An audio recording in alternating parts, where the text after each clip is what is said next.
शरद पवार के सामने अपनी पार्टी के लिए नए नाम और चिन्ह की चुनौती है। 27 फरवरी को राज्यसभा चुनाव है, उससे पहले उन्हें यह काम करना होगा। चुनाव आयोग ने उन्हें ऐसा आदेश दिया है। मंगलवार 6 फरवरी 2024 को चुनाव आयोग ने साफ कर दिया कि नेशनलिस्ट कांग्रेस पार्टी एनसीपी का नाम और सिंबल अजीत पवार गुट के पास रहेगा।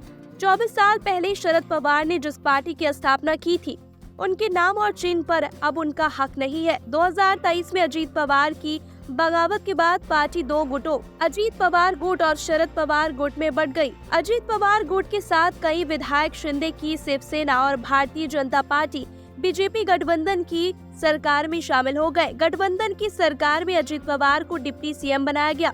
24 साल बाद अब शरद पवार के सामने फिर से नए नाम और चुनाव चिन्ह के साथ अपनी पार्टी को आगे बढ़ाने की चुनौती है। शरद पवार गुट से आज शाम 4 बजे पार्टी का नया नाम और सिंबल चुनाव आयोग के सामने रखने के लिए कहा है। सूत्रों ने बताया कि नए नाम के नेशनलिस्ट में कांग्रेस शब्द को भी रखा जा सकता है। जिन नामों को लेकर चर्चा हो रही है वो शरद पवार कांग्रेस में राष्ट्रवादी, शरद पवार स्वाभिमानी पक्ष है। शरद गुट चुनाव आयोग के सामने इन नामों को रख सकता है और मांग कर सकता है कि इन्हीं में से कोई नाम पार्टी को दिया जाए। साथ ही चश्मा, उगता सूरज, चक्र और ट्रैक्टर जैसे सिंबल की भी चर्चा है। पार्टी चुनाव आयोग के सामने इनमें से कोई चिन्ह उनकी पार्टी को देने की मांग कर सकती है। चुनाव आयोग ने मंगलवार को कहा कि एनसीपी का नाम राष्ट्रवादी कांग्रेस पार्टी और चुनाव चिन्ह का असली हकदार है। चुनाव आयोग ने कहा कि 6 महीने में हुई 10 सुनवाई के दौरान सभी पहलुओं का ध्यान में रखते हुए फैसला किया गया है कि अजीत पवार गुट की असली राष्ट्रवादी कांग्रेस पार्टी है।